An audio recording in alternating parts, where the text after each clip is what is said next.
Tuhan bersamamu. Inilah Injil suci menurut Santo Lukas. Sekali peristiwa, Yesus bersabda, "Celakalah kalian, hai orang-orang Farisi, sebab kalian membayar perpuluhan dari selasih, ingu, dan segala jenis sayuran. Tetapi kalian mengabaikan keadilan dan kasih Allah. Yang satu harus dilakukan, yang lain jangan diabaikan. Celakalah kalian, hai orang-orang Farisi, sebab kalian suka duduk di tempat terdepan di rumah ibadah dan suka menerima penghormatan di pasar. Celakalah kalian, sebab kalian seperti kubur yang tidak memakai tanda. Orang-orang yang berjalan di atasnya tidak mengetahuinya."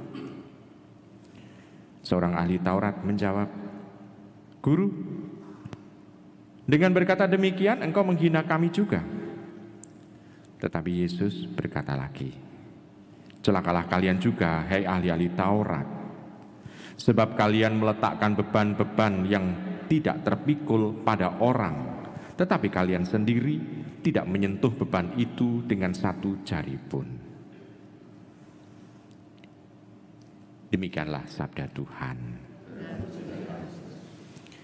Ibu, bapak, saudari terkasih dalam Tuhan, bacaan Injil mengenai sabda celaka ini sebetulnya bisa menjadi suatu cermin bagi diri kita. Apakah kita juga termasuk orang yang mengalami atau yang dituju untuk sabda celaka ini? Dikatakan di sana, ahli Taurat, orang Farisi dikatakan sebagai yang mengumpulkan atau membayarkan perpuluhan, tetapi mengabaikan keadilan dan kasih Allah.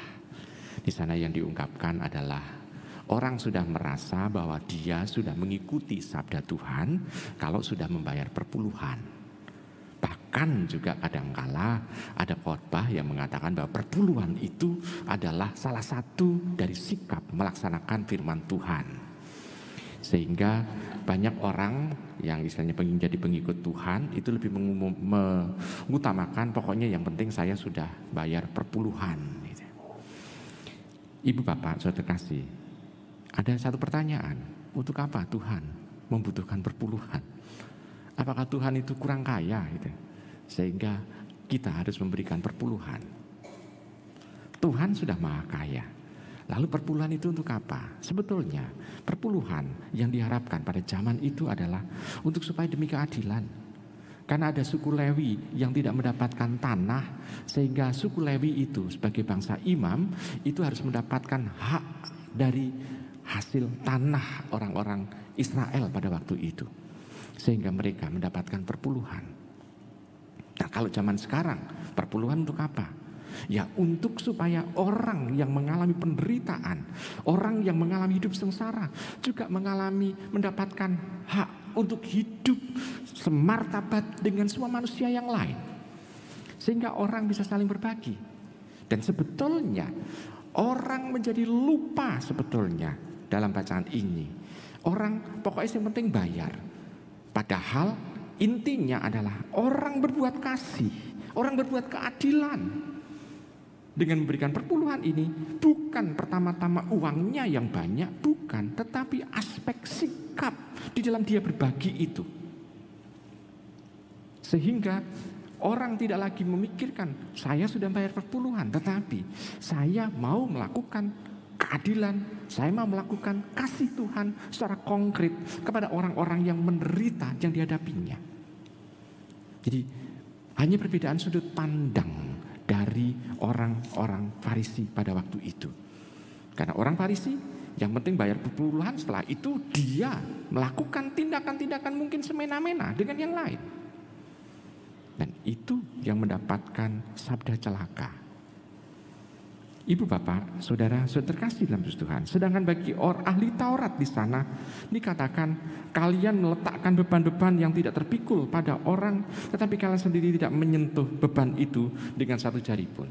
Ahli Taurat pintar di dalam dia menafsirkan hukum Taurat. Dalam penafsiran itu tentu saja dia juga mencoba untuk menafsirkan apa yang menjadi kehendak Tuhan.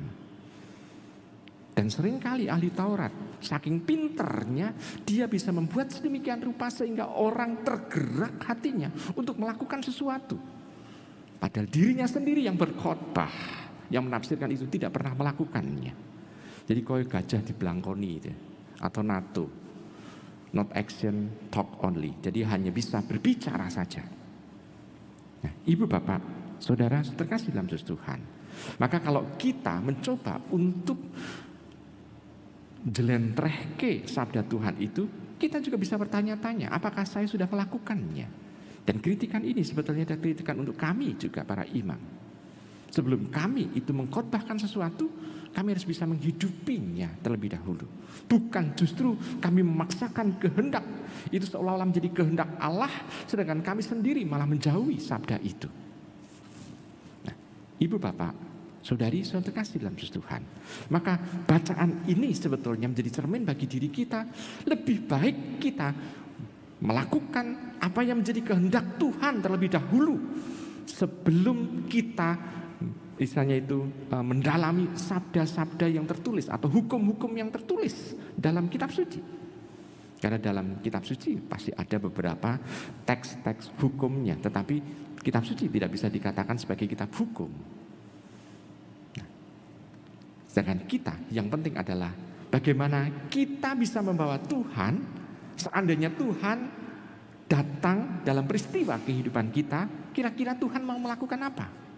Dengan seperti itu kita bisa seperasaan dengan Tuhan, sehingga apa yang kita lakukan ini sesuai dengan kehendak Tuhan. Karena kita mendudukkan diri kita bukan untuk mencari keselamatan pribadi, bukan untuk mencari kenikmatan pribadi, tetapi kita memikirkan seandainya Tuhan hadir saat ini, kira-kira apa yang mau dilakukan Tuhan untuk menjawab situasi yang kita hadapi sekarang.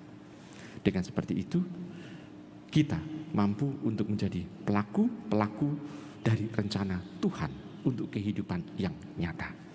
Jadi, sabda celaka ini bukan untuk mencelakai kita, tetapi lebih untuk mengingatkan kepada kita supaya kita tidak merasakan celaka untuk kehidupan kekal. Selamat merenungkan.